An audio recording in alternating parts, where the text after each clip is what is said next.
of previous year. Now see what I have teach you so far, that any income which you have earned in a particular financial year is taxable in the next year.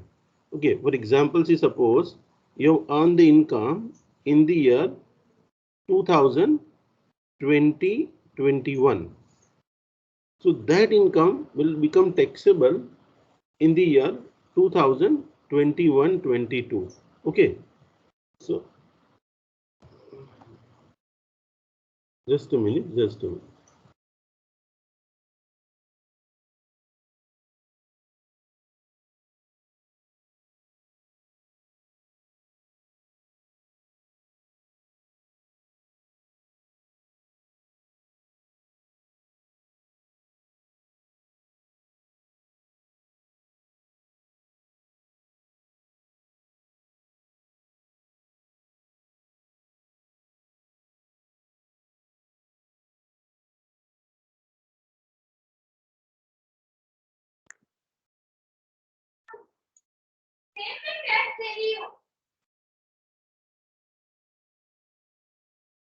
Suppose in a particular financial year, if you have earned the income, okay, so that income is taxable in the next year. Suppose if you have earned the income in the financial year 2020-21, then it would be taxable in the financial year 21-22.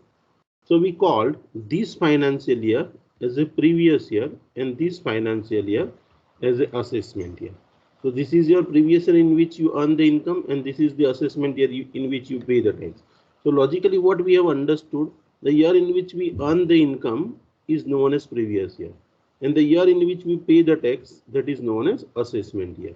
Okay, so previous year we mean to understand what, जो साल में हम income earn करते हैं वो previous year है, और 2 साल में हम टैक्स पे करते हैं, that is assessment year. In other words, the proper definition of the income tax, in income tax, what is the definition of the previous year is given, that the year immediately preceding assessment year. Assessment year के exact आगे वाला जो year है उसको हम previous year कहेंगे. Okay, लेकिन ये जो 5 एक्सेप्शन केस है, जो पांचों एक्सेप्शन केस है, ये पांचों एक्सेप्शन केस में क्या होता है, ये previous year and assessment year both are remain same, because in these 5 cases, okay, ये पांचों केसेस के अंदर ऐसा बताया गया है कि the year in which you earn the income, in the same year you have to pay the tax. जो साल में आप इनकम अर्न कर रहे हो वही साल में आपको टैक्स पे करना है.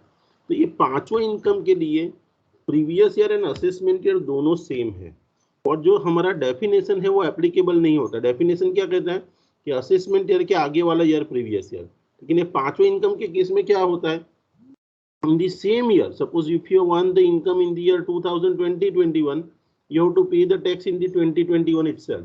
So assessment year and previous year both are remain same.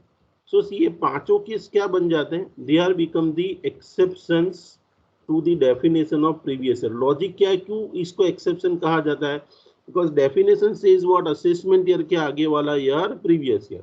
Assessment year जो होता है उसके आगे वाला जो ईयर है वो प्रीवियस ईयर है. लेकिन ये 5 केस ऐसे हैं जिसमें क्या होता है, पांचों केस में assessment year and previous year remain same, because in the same year in which you earn the income, in the same year you are supposed to pay the tax. Okay, so let us understand what is the logic behind it and why these incomes are taxable in the same year. So let us understand, or let us read from the material. The general rule is that income earned during the previous year is assessed to the tax immediately preceding succeeding year, succeeding assessment year. मतलब देखो, general rule क्या होता है कि अगर आपने previous year में income earn की है तो उस पर टैक्स कब लगेगा, क्योंकि जो सक्सीडिंग ईयर होगा उसमें, suppose if you have earn the income in the 2020 2021, you have to pay the tax in the year 2022. Okay, तो सी, एक साल में अर्न की हुई इनकम पे आपको नेक्स्ट ईयर में टैक्स पे करना है. However in the following circumstances, देखो 5 सर्कमस्टेंसेस ऐसे हैं जिसमें क्या होता है, income is tax in the previous year in which it is earn. जो साल में इनकम आपने अर्न की है, ये साल में सपोज आपने इनकम अर्न की है तो यही साल में आपको टैक्स पे करना है. Okay, so this are have been exception to protect the interest of revenue. और ये पांचों किस एक्सेप्शन क्यों बनाए गए कि गवर्नमेंट की इनकम को बचाने के लिए। गवर्नमेंट की इनकम क्या है? टैक्स। तो गवर्नमेंट देखो ये पांचों केस में ऐसा है कि अगर इनको ऑप्शन दिया जाए कि भाई आप ये साल में टैक्स पे करो, नेक्स्ट ईयर में ये साल में इनकम अर्न करो, नेक्स्ट ईयर में आप टैक्स पे करो, अगर ऐसा ऑप्शन इनको दिया जाए तो क्या होगा? सी ये लोगों को अगर ये ऑप्शन दिया जाए कि in 1 year you earn the income and the next year you pay the tax, so there is a possibility then in the next year these people may not be available in India. India में होगे नहीं, या तो फिर वो person का existence ही नहीं होगा, इंडिया बाहर कोई जगह पे एग्जिस्टेंस नहीं होगा। इसीलिए गवर्नमेंट इन लोगों से क्या चाहती है कि अगर आपने इनकम अर्न ये साल में की है तो आप यही साल में टैक्स भर दो।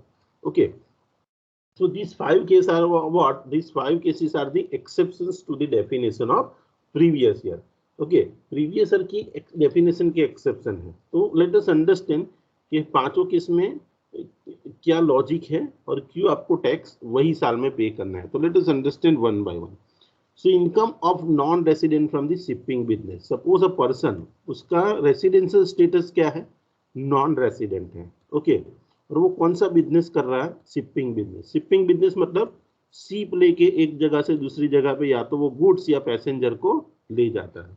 ओके, अभी देखो वो पर्सन नॉन रेसिडेंट है, मतलब वो इंडियन तो नहीं है, उसका रेसिडेंशियल स्टेटस नॉन रेसिडेंट है। अगर ऐसा नॉन रेसिडेंट पर्सन एक जगह से दूसरी जगह पे गुड्स ले जा रहा है, पैसेंजर ले जा रहा है, और ऐसे बंदे क्या करते हैं कि इंडिया के अंदर वो बाहर से सीप लेके आया है, फिर इंडिया में बिजनेस कर रहा है, इंडिया से गुड्स लेके कभी दुबई जाता है, कभी यूएसए जाता है, कभी दूसरी कोई कंट्री में जाता है, तो जाके भी वापिस आता है। इनकम वो इंडिया में ही अर्न कर रहा है क्योंकि इंडिया से गुड्स लेके जा रहा है। लेकिन कभी कभार ऐसा भी होगा कोई इंडिया से वो लेके गया गुड्स लेके, सपोज दुबई गया, वो दुबई गया था, उधर रह गया, वापिस नहीं आया, तो इंडिया में उसने जो इनकम अर्न की, इंडिया से गुड्स लेके गया दुबई, तो सपोज उसका रेंट उसने पूरे साल में सपोज कमाया 5 लाख 10 लाख, लेकिन नेक्स्ट ईयर में वो वापिस ना आए, ऐसी पॉसिबिलिटी है। ये वो नॉन रेसिडेंट है, शिपिंग बिजनेस करने इंडिया में आया था, वो बोलेगा आपको कि मैं अभी गुड्स लेके जा रहा हूँ ये कंट्री में, और फिर वापिस ना आए नेक्स्ट ईयर, ऐसा हो सकता है। और हमारा तो रूल क्या है कि भाई आप ये साल में टैक्स इनकम अर्न करो, नेक्स्ट ईयर में आप टैक्स पे करो। लेकिन ऐसे नॉन रेसिडेंट जो हमेशा फॉरेन जाता रहता है, ओके, नेक्स्ट ईयर में वो अवेलेबल नहीं होगा। अगर इसको ऑप्शन दिया जाए कि अगर आप इनकम यहाँ अर्न करो, नेक्स्ट ईयर में आप टैक्स पे करो, तो ये साल में इसने पूरे साल इंडिया में बिजनेस किया, अभी नेक्स्ट ईयर आने से पहले वो इंडिया छोड़ के चला गया, तो किससे टैक्स मांगेंगे? इसीलिए इन लोगों को क्या बोला है कि अगर if you are a non resident, अगर आप नॉन रेसिडेंट हो और इंडिया में शिपिंग कर रहे हो, शिपिंग बिजनेस कर रहे हो, तो आपकी इनकम पे आपको यही साल में टैक्स पे करना है, नेक्स्ट ईयर टैक्स पे करने का ऑप्शन आपको नहीं दिया जाएगा। इसीलिए आपके लिए आपका प्रीवियस ईयर भी सेम है, असेसमेंट ईयर भी सेम है। तो यहाँ मैंने डेफिनेशन क्या बताई कि असेसमेंट ईयर के एग्जैक्ट आगे वाला ईयर प्रीवियस ईयर, लेकिन इसके लिए क्या है, previous year and assessment year both are same, so it is one of the exception to the definition of previous year. Understood? So this is the first case that we have discussed. So income of a non-resident from the shipping business, okay, is taxed in the same year in which the income is earned. जो साल में आपने income earn की है वही साल में उस पे आपको टैक्स पे करना है। So see here, this is one of the exception to the definition of previous year, and you have to pay the tax in the same year in which you have earned the income. Now see, another point is income of a person leaving India either permanently or for a longer period of time. अगर suppose कोई बंदा India छोड़ के जा रहा है permanently और for a longer period of time, तो उस पर्सन से भी सेम ईयर में टैक्स लिया जाएगा in which he has earn the income, क्योंकि उसको ऑप्शन नहीं दिया जाएगा कि भैया आप नेक्स्ट ईयर में टैक्स पे करो। सपोज मिस्टर एक्स है, okay, suppose there is mister X, okay, suppose there is mister X है, वो सपोज ये अपना प्रीवियस ईयर ले लो 2020-21 हमारा सपोज ये प्रीवियस ईयर है, तो 1 अप्रैल से लेके उसने इनकम कमाना चालू कर दिया, इनकम कमाता जा रहा है, दिसंबर तक उसने इनकम अर्न की 2020 तक। ओके, 1 अप्रैल 2020 से 31 दिसंबर तक इनकम अर्न की, फिर उसने डिसाइड किया मैं अभी इंडिया छोड़ के जा रहा हूँ। कि सपोज इसने इतने पीरियड में जो इनकम अर्न की है, लॉजिकली उसको टैक्स कब पे करना चाहिए? 2021-22 में। अभी वो यहाँ पे दिसंबर में ही इंडिया छोड़ के चला जाएगा, तो नेक्स्ट ईयर में तो अवेलेबल ही नहीं होगा। तो इसको क्या बोला जाता है कि अप्रैल से लेके जिस दिन आप इंडिया छोड़ के जा रहे हो वो पीरियड तक की आपने जो भी इनकम अर्न की है, before you leave the India give the income tax clearance certificate. तो उसने ये पीरियड में जो भी इनकम अर्न की है उस पर उसको टैक्स यही साल में पे कर देना है, because in the next year he will not be in India, because here he is living the India permanently or for a longer period of time. Here longer period of what we understood as a longer period. Longer period means what period? More than 1 year. एक साल से ज्यादा, मतलब next year में वो available है ही नहीं। अगर वो इंडिया छोड़ के जा रहा है विजिट के लिए, विजिटर वीजा पे, तो वापिस आ जाएगा, तो आप उसको ऑप्शन दो नेक्स्ट ईयर में टैक्स पे करने का। लेकिन वो इंडिया छोड़ के जा रहा है, उसका वीजा ही ऐसा है कि वो परमानेंटली जा रहा है, या तो फिर एक साल से ज्यादा पीरियड के लिए जा रहा है, तो नेक्स्ट ईयर में that person will not be available in India. तो ऐसे लोगों से जो साल में उसने इनकम अर्न की वही साल में उससे टैक्स ले लिया जाता है। Okay, so for this kind of people also, see this person is earned the income in the same year, suppose say 2021 में उसने इनकम अर्न की है और उसको उस पर टैक्स भी 2021 में ही पे करना है, 2021 में ही वो टैक्स पे करेगा। so for him also the previous year and assessment year both are same. Okay, previous year and assessment year both are same, and this is also one of the exception to the definition of previous year. Okay, this is also one of the exception to the definition of previous year. Just a minute, just a minute.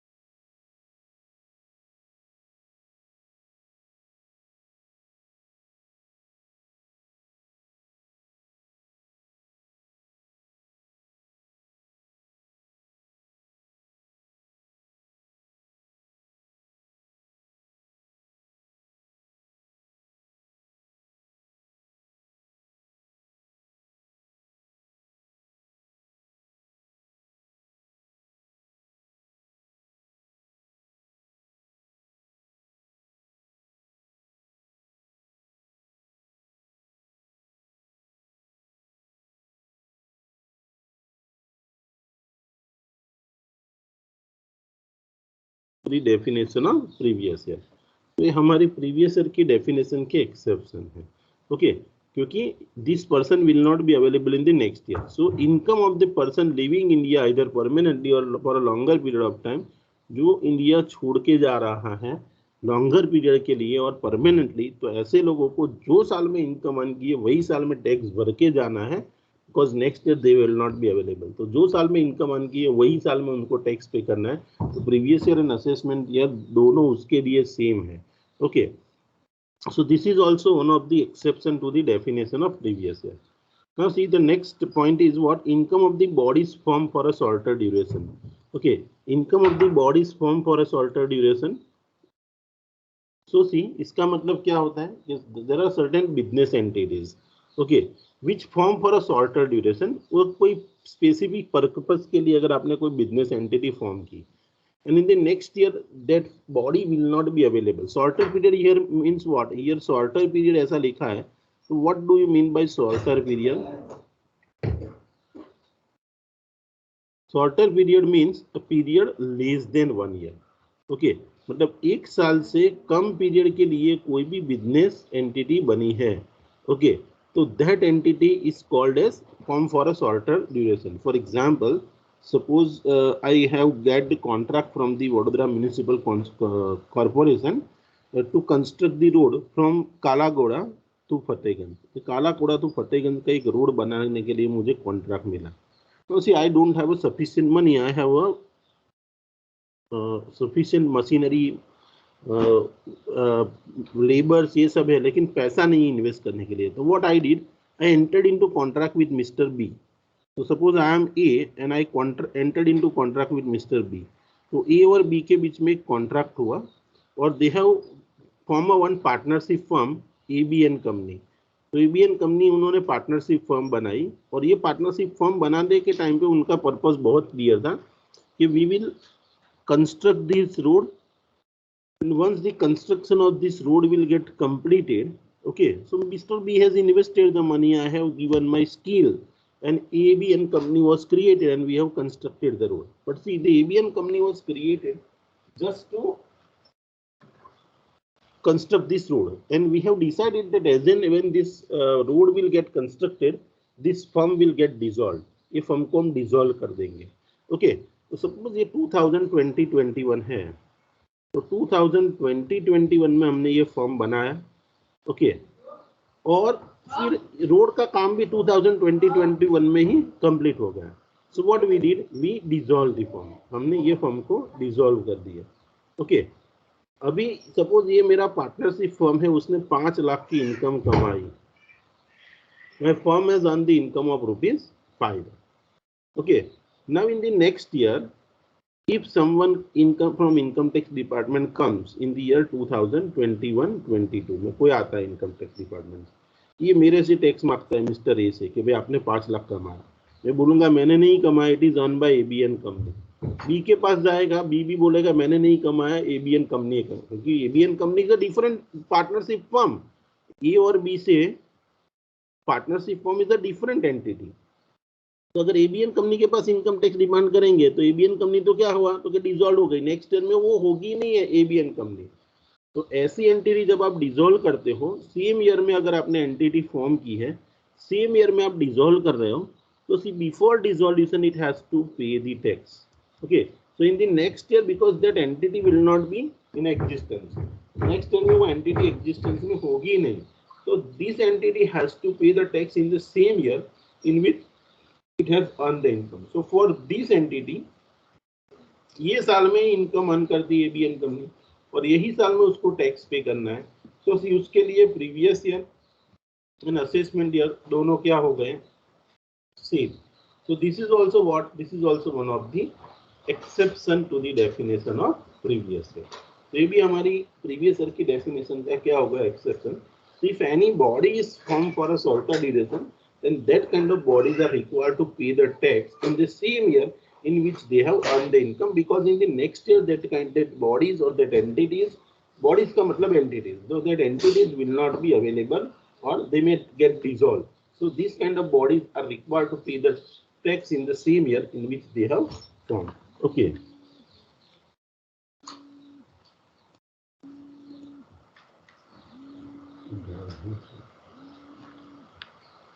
Just a minute.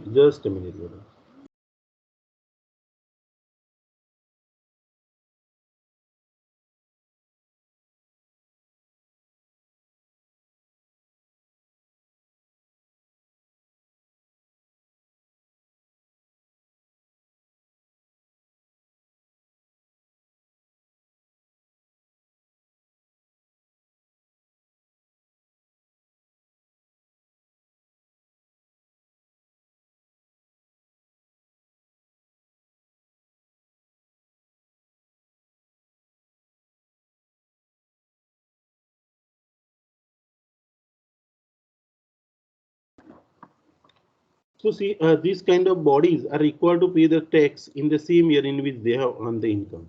Now the next point is income of the person trying to align his income with a view to avoiding the taxes. Now see, देखो income tax department आपको एक बहुत अच्छी facility दे रहा है कि भाई आप एक साल में इनकम अर्न करो, दूसरे साल में आप टैक्स पे करो. See, suppose in the 2021 you earn the income, and in the year 21-22 you pay the tax. लेकिन आप यहाँ पे ही आपको ऑप्शन है कि भाई ये साल में मुझे इनकम अर्न करनी है और उसका टैक्स नेक्स्ट ईयर में पे करना है. Now see what you are doing कि भाई आपने आपकी जो इनकम आप अर्न कर रहे हो, इनकम को आप छुपा दे रहे हो.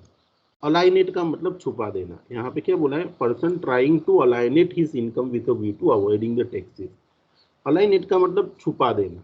Okay, the person is earning the income but he is not showing that income in his books of account. Cash में धंधा कर रहा है, किसको पता चलेगा.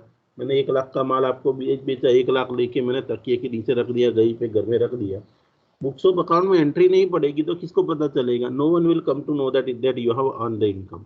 Okay, so suppose if you are earning the income और आप उसको अवॉइड मतलब उसको अलाइनेट कर रहे हो, उसको छुपा दे रहे हो. ओके, अभी इनकम टैक्स डिपार्टमेंट अगर आपके यहाँ रेड करता है, you found with certain case, आपके पास बहुत सारी केस पकड़ी गई, तो आपको पूछा कहाँ से आया, आप बोले मुझे, मतलब you are unable to give the answer, okay, because you have not recorded that income in your books of account. मतलब department has concluded that you have try to align it your income with a view to avoiding the taxes. Taxes को avoid करने के लिए आपने आपकी income को क्या किया है, अलाइनेट किया है, छुपा दिया है। अभी आपको एक फैसिलिटी मिल रही थी कि 1 साल में आप इनकम अर्न करो, नेक्स्ट ईयर में आप टैक्स पे करो, वही फैसिलिटी का आपने दुरुपयोग किया। Income tax department now will not give you opportunity that ये साल में आपने ये जो भी इनकम आपके पास जो पकड़ी गई है, ये इनकम पे आप नेक्स्ट ईयर में टैक्स पे करो। इनकम टैक्स डिपार्टमेंट अगर आपके पास से ये इनकम पकड़ता है तो तुरंत टैक्स देगा, वो नहीं बोलेगा नेक्स्ट ईयर में, तू चोर अच्छे ने पास अपॉर्चुनिटी आपे कि तू नेक्स्ट ईयर पे करी, तो क्या होगा, वो चोरी ही करेगा। तो ऐसे लोगों से तुरंत टैक्स ले लिया जाता है। अगर कोई income, if any income is found by the income tax department which he has alienated with a view to avoiding the taxes, so that person has to pay the tax in the same year in which he has earned the income. He will not be given the option that you pay the tax in the next year. So see, for this person what will happen, जो साल में उसने income earn की है वही साल उसका previous year हुआ है और वही साल उसके लिए क्या होगा, assessment year. So this is also what, this is also one of the exception to the definition of previous year. तो अभी हमारी डेफिनेशन का एक एक्सेप्शन है और हम कह सकते हैं कि ये केस में आपको इनकम सेम ईयर में इनकम अर्न करते हो, सेम ईयर में आपको ये इनकम पे टैक्स पे करना है। Now C income from the discontinued business, suppose आपका बिजनेस भूतकाल में आप कर रहे थे, पास्ट में, और वो बिजनेस आपने बंद कर दिया है। सपोज 2005-6 में मैं कोई बिजनेस कर रहा था, suppose I was carrying the business in the year 2005-6, okay, उसके बाद इन दी 5-6 सालों से करता आ रहा था और ये 5-6 में मैंने क्या किया, इसको बंद कर दिया। जब मैंने बिजनेस बंद किया तो मेरे कुछ डेटर्स थे जिससे मुझे 5 लाख रुपए देने थे। अभी बिजनेस बंद हो गया तो उसके बुक्स ऑफ अकाउंट वो कुछ नहीं है, डेटर्स 5 लाख के लेने के बाकी थे। नाउ इन दिस ईयर 2020, 2021, 22 में, तो या तो फिर 2020, 21 में मुझे ये 5 लाख रुपया मिलता है। Now there is a chances that I will not record this entry in my books of account, क्योंकि मेरा बिजनेस का पैसा है और वो बिजनेस तो मैंने बंद कर दिया है, तो there is sure that I will not show this income in my books of account।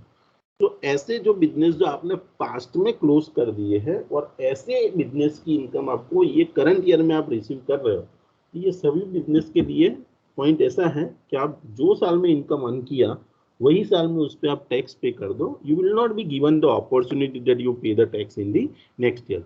सो अगर आपका कोई भी डिसकंटिन्यूड बिजनेस है जो आपने पास्ट में डिसकंटिन्यू कर दिया है, ना उसे from that business if you are receiving the income in this year then it will be taxable in the same year, यही साल में taxable होगा।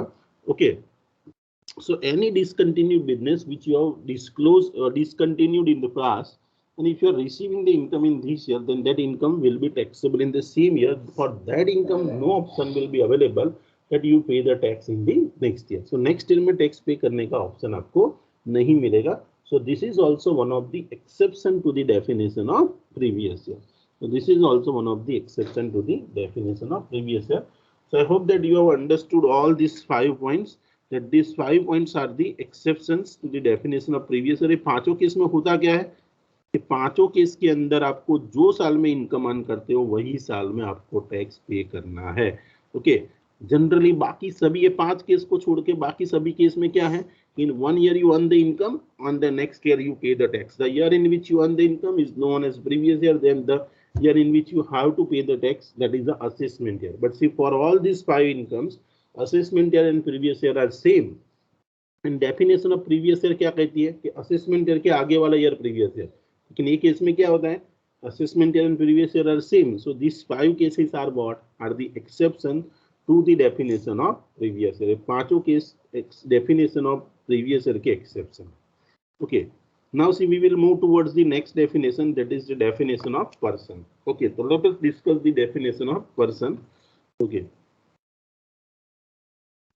now what is person, let us understand। देखो इनकम टैक्स एक्ट जो बना है, आपको पता है कि मुझे आपको इनकम टैक्स पढ़ाना है, और जो इनकम टैक्स आप पढ़ने वाले हो वो इनकम टैक्स एक्ट किसको एप्लीकेबल होता है? देखो, income tax act is applicable to the person.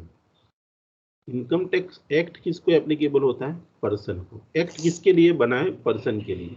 देखो, कोई कुत्ता है उसके लिए एक्ट नहीं बन सकता, ठीक है? Act is made for whom? It is for the person. Okay, मतलब if person is earning the income, then on that income the tax will be levied. Okay, और ये इनकम टैक्स एक्ट है, income tax act will be leviable, or income tax act is become applicable to whom? It is applicable to the person. Income tax act person को ही applicable होता है। अगर income tax act में आप पढ़ोगे तो काफी जगह पे ये पर्सन वर्ड यूज किया गया है। If any person whose income exceeds rupees 5 lakh is liable to pay the tax. Okay. Or see, suppose a person when he crossed the age of 15, 18 years, then he is required to obtain the PAN card. मतलब income tax act किसके लिए बना है? Person के लिए बना है। Okay, तो हमें समझना जरूरी है कि वो इज पर्सन। पर्सन किसको कहेंगे? अभी ये पर्सन किसको कहेंगे? तो पर्सन का डेफिनेशन कैसे दिया कि भाई पर्सन कोने કહેવાય એના માટેનું ડિસ્ક્રિપ્શન નથી આપ્યું, but they have given the list, कि they have given the 7 category कि भाई ये 7 लोग हैं जिसको इनकम टैक्स के अंदर पर्सन कहा जाएगा। So what is person is not given. They have given the list and they told that these all 7 are treated as person. ये सातों लोगों को इनकम टैक्स की नजर में पर्सन कहा जाता है, और इनकम टैक्स के प्रोविजन ये पर्सन को एप्लीकेबल होते हैं, तो ये सातों लोगों को एप्लीकेबल होगा। तो जब भी पर्सन वर्ड इनकम टैक्स पढ़ रहे हो और उस टाइम पे यूज होता है, तो पर्सन हमारे दिमाग में यही अंडरस्टैंडिंग होता है कि person means the natural person like me and you. Okay, लेकिन सिर्फ उतना नहीं है। The definition is very broad and it has covered not only a natural person but certain artificial entities are also treated as a person, and if that artificial entity earns the income, then that artificial entity is also, the income tax act is also applicable to that artificial entity. Okay, so person is not having the limited meaning, but it is having the broader meaning. And see, whosoever falls in the definition of person are treated as a separate legal entity, and they, if they have earned the income, then they have to pay the tax. Okay, let us understand. So see, section 2 subsection 31 has defined the definition of person. Okay, now what the definition says, the terms person specifically includes, देखो, the term person specifically includes, तो person की definition में कौन कौन आता है?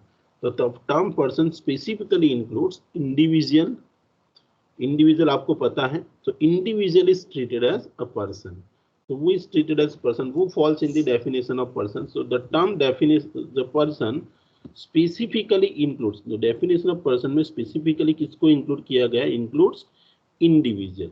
तो every individual is treated as a person. Now individual means what? Any individual, weather he is a mail, female, okay, child, old age person, कोई भी इंडिविजुअल है, ओके, तो he will be treated as a person in the eyes of income tax act. Okay, मतलब income tax act इसको लागू पड़ सकता है, किसको? इंडिविजुअल के लिए बना। अगर इंडिविजुअल इनकम अर्न करना चालू करेगा तो इनकम टैक्स एक्ट इसको एप्लीकेबल होगा। ओके, जब तक आप इनकम नहीं अर्न करते हो इनकम टैक्स एक्ट एप्लीकेबल नहीं होगा, लेकिन आपके लिए ये कायदा बना है। ओके, तो अगर आप इंडिविजुअल हो और अगर तो इंडिविजुअल को पर्सन कहा गया तो इनकम टैक्स एक्ट आपको एप्लीकेबल हो सकता है, because income tax act is made for person. So income tax act can become applicable to individual. So see, individual is treated as a person. Individual में कौन आता है? Any male, female, children, old age person, so every natural person, okay, is an individual, and individual is treated as a person in the eyes of income tax act. Okay, so income tax act क्या कहता है कि भाई every individual is a person, हर एक individual को person कहा जाएगा।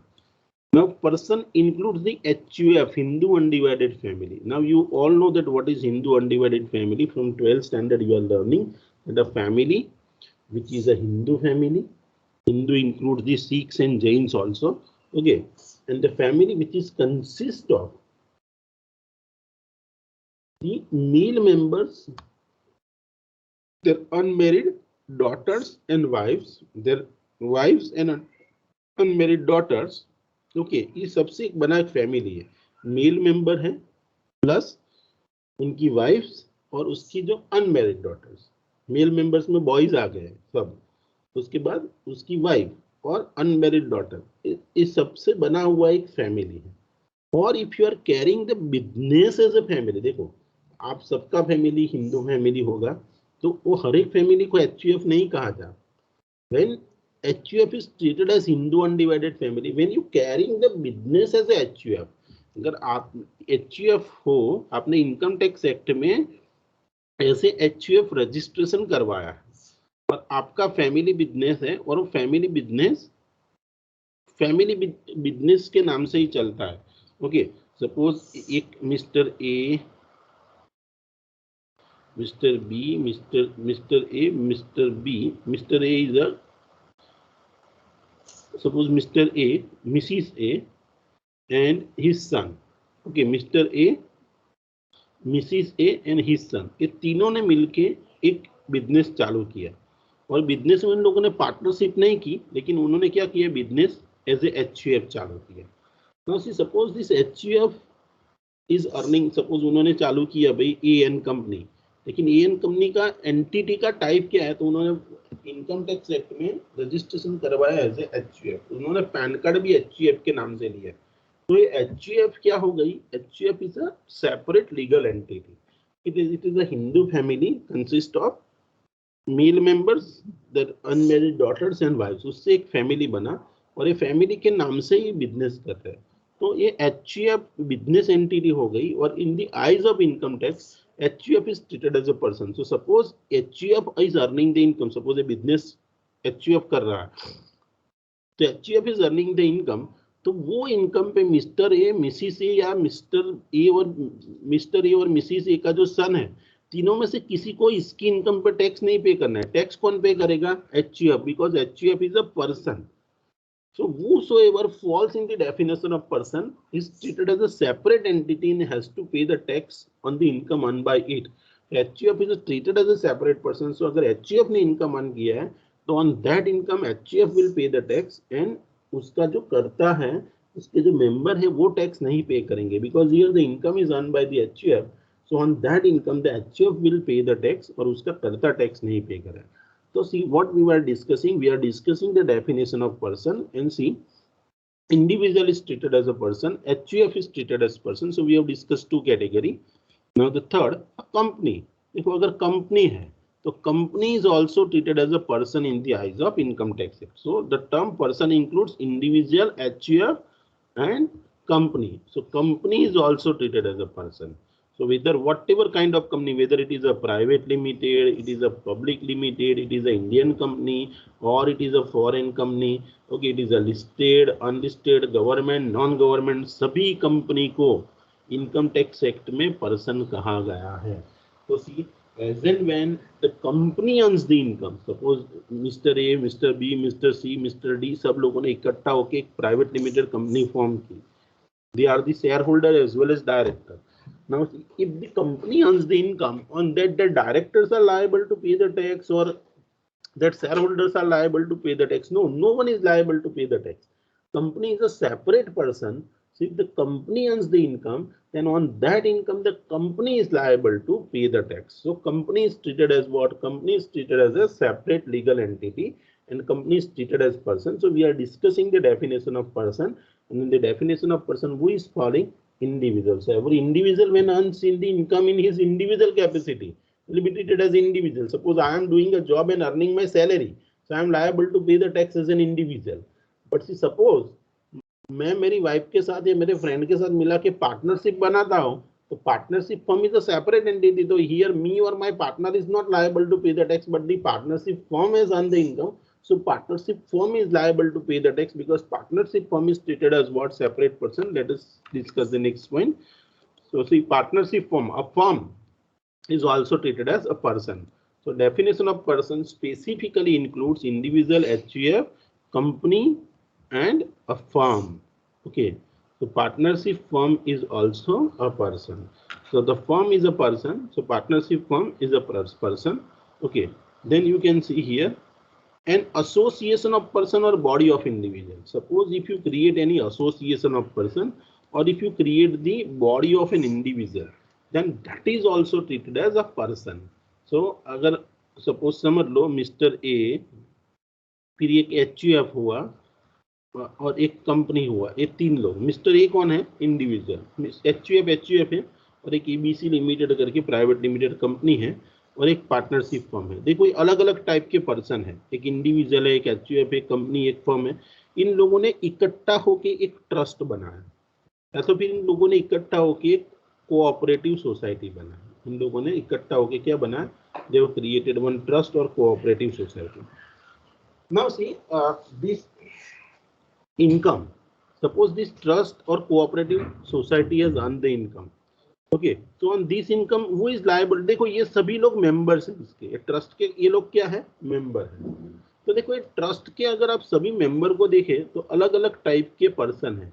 इसको हम क्या कहेंगे, ट्रस्ट को हम कहेंगे association of person. Now this association of person is earning the income, then these people are not liable to pay the tax, but see, instead of that this association of person, मतलब this trust or cooperative society is what it is called, the association of person। अलग अलग type के person इकट्ठा होकर एक association बनाते हैं तो उसको हम कहेंगे association of person. and if this association of person earns the income, then association of person is liable to pay the tax on the income earned by the association of person। so association of person ने income earn की है, association of person is liable to pay the tax। hello, am I audible beta? hello, yes sir, okay. yes sir। so see association of person, देखो यहाँ पे एक दूसरा word use हुआ है एंड बॉडी ऑफ इंडिविजुअल। देखो association of person और body of individual में इतना ज्यादा डिफरेंस नहीं है। देखो यहाँ पे ये ट्रस्ट और कोऑपरेटिव सोसाइटी किसने बनाया, तो कि एक ए मिस्टर ए इंडिविजुअल है, एक एचयूएफ, एक कंपनी और एक फर्म है, सबने मिलके एक ट्रस्ट बनाया। इसको इसके सभी पर्सन के डिफरेंट कैटेगरी थे तो इसको हमने एसोसिएशन ऑफ पर्सन कहा। लेकिन समझ लो ये ट्रस्ट के सभी मेंबर कौन है, suppose mister A, mister B, mister C, ये सभी मेंबर इंडिविजुअल है, मतलब सभी लोग इंडिविजुअल है और इन लोगों ने इकट्ठा होकर ट्रस्ट बनाया तो ये ट्रस्ट को हम क्या कहेंगे, we will call it as a body of individual, because सभी मेंबर क्या है, इंडिविजुअल है। मतलब एओपी और बीओआई में कोई ज्यादा फर्क नहीं है। अगर एओपी कब कहोगे, ट्रस्ट और कोऑपरेटिव सोसाइटी जो है, कोई भी एसोसिएशन आपने बनाया उसको आप एओपी कब कहोगे, when the different kind of person come together and form the society और कोऑपरेटिव सोसाइटी और अ ट्रस्ट और any kind of association, it is known as association of person. But when all the member of that particular association are individual, अगर वो association के सभी member individual है, then we call that association as what? Then we call that association as body of individual। Okay, देखो यहाँ mister A, mister B और mister सी सभी लोग इंडिविजुअल है तो यही ट्रस्ट को मैं बॉडी ऑफ इंडिविजुअल कहूंगा। लेकिन यही ट्रस्ट के मेंबर मिस्टर ए, एक एचयूएफ, एक कंपनी और एक फर्म मिला के बनाते हैं, we called it as what? We called it as a trust, we called it as what? Association of person। so अगर ऐसा कोई association of person है, then that association of person is also known as what? That is also known as what? That is also known as person। and if this kind of association of person earns the income, then that association of person is liable to pay the tax, instead of that members are not liable to pay the tax, but that association of person is liable to pay the tax। okay, now see the next point is, you can see here the local authority। suppose a local authority is there। local authority मतलब देखो, the authority who is controlling over a particular locality। Like हमारा Vadodara municipal corporation, पूरे वडोदरा पे control और management Vadodara का कौन करता है, क्योंकि वडोदरा म्यूनिसिपल कॉर्पोरेशन। सो वडोदरा म्यूनिसिपल कॉर्पोरेशन को हम क्या कहेंगे, लोकल अथॉरिटी। मतलब जैसे भी कोई ग्राम पंचायत है, तालुका पंचायत है, डिस्ट्रिक्ट पंचायत है, ओके, म्यूनिसिपल कॉर्पोरेशन है, ओके, तो ये सभी क्या है, लोकल अथॉरिटी। और local authority if earning the income, then उसका मेयर और उसके मेंबर को उस लोकल अथॉरिटी की इनकम पे टैक्स नहीं पे करना है, but this local authority is treated as person and see the local authority is liable to pay the tax on the income earned by it because local authority is treated as a separate person in the eyes of Income Tax Act. And lastly, we can see here every other artificial or juridical person. देखो ये definition में आप देखोगे तो who is a person, person includes the individual. देखो individual कौन है? Natural person है, हम nature से आए हुए हैं, ठीक है। बाकी ये सभी लोग देखो लॉ की वजह से बने। एचयूएफ तो कि हिंदू लॉ है उसके अंदर एचयूएफ का कॉन्सेप्ट दिया है, कंपनीज एक्ट के अंदर कंपनी का कॉन्सेप्ट दिया है, पार्टनरशिप एक्ट में पार्टनरशिप फर्म का कॉन्सेप्ट दिया है, ट्रस्ट एक्ट और कोऑपरेटिव सोसाइटीज एक्ट में ईओपी और बीओआई का कॉन्सेप्ट दिया है। लोकल अथॉरिटी भी क्या है? कायदे से ही आती है। तो ये बाकी सभी पर्सन क्या है? आर्टिफिशियल पर्सन है। ओके, देखो इतने तो आर्टिफिशियल पर्सन है, ये बी से लेके एफ तक, लेकिन इसके अलावा भी कोई भी पर्सन जो लॉ की वजह से अस्तित्व में आता है तो that person is also fall under the definition of person. So definition of person last में क्या कहता है कि कोई भी आर्टिफिशियल पर्सन है, लाइक हमारा MS university of Vadodara, okay, it has come into existence by हमारा एक एमएस यूनिवर्सिटी एक्ट है। वो एमएस यूनिवर्सिटी एक्ट के अंतर्गत हमारी एमएस यूनिवर्सिटी बनी है। जैसे institute of chartered accountant of India, institute of company secretaries of India, ये जो इंस्टीट्यूशन है that is formed under the particular law, ICSI act 1980 का है, उसके अंतर्गत institute of company secretaries of India बना है। एमएस यूनिवर्सिटी एक्ट के अंतर्गत एमएस यूनिवर्सिटी बनी है। तो कोई भी कायदे की वजह से कोई भी एंटिटी अस्तित्व में आती है तो उसको हम कहेंगे आर्टिफिशियल पर्सन। ये पहले 5 पॉइंट भी आर्टिफिशियल, लेकिन इन लोगों को स्पेसिफिकली डिफाइन कर दिया है कि भाई कंपनी तो के पर्सन है, एचयूएफ पर्सन है, फर्म पर्सन है, लेकिन इसके अलावा भी कोई भी पर्सन है जो लॉ की वजह से अस्तित्व में आता है तो that is known as other artificial person. कोई भी आर्टिफिशियल और जुरिडिकल पर्सन, मतलब आर्टिफिशियल और juridical person means what? Person who come into existence because of the law, that is called the artificial person. And if this kind of artificial person is come into existence and if that artificial person earns the income, then it is liable to pay the tax because they are also treated as person. हमारा question होगा MS university या Parul university को income पे tax pay करना पड़ेगा और will it be treated as a person? So answer is yes. तो कौन सी कैटेगरी में फॉलो होगा एमएस यूनिवर्सिटी? तो under the category of artificial juridical person. So See, the person's definition is specifically person. देखो ये सभी को इनकम टैक्स एक्ट लागू पड़ता है, and if these people earn the income, then whatever income they have earned, on that income they are liable to pay the tax. Okay. So see, an individual who is treated as a person. So a person means what? Who is a person? The person includes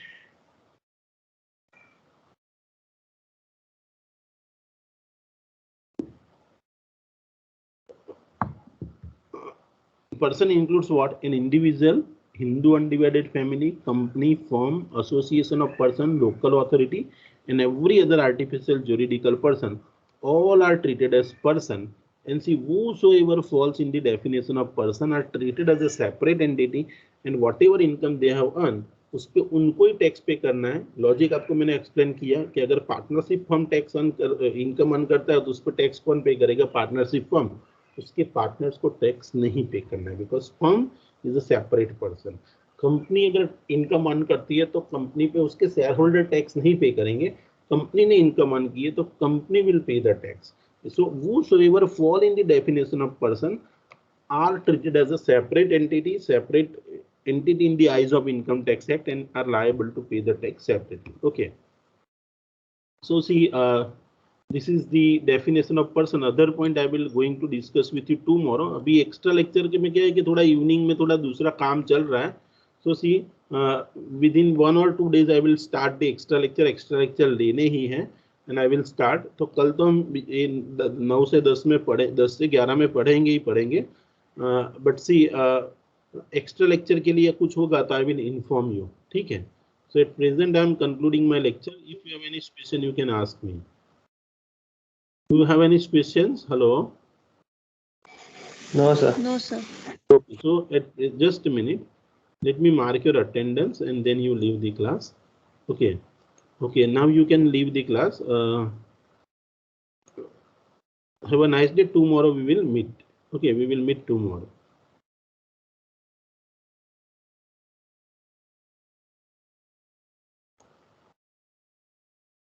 Just a minute.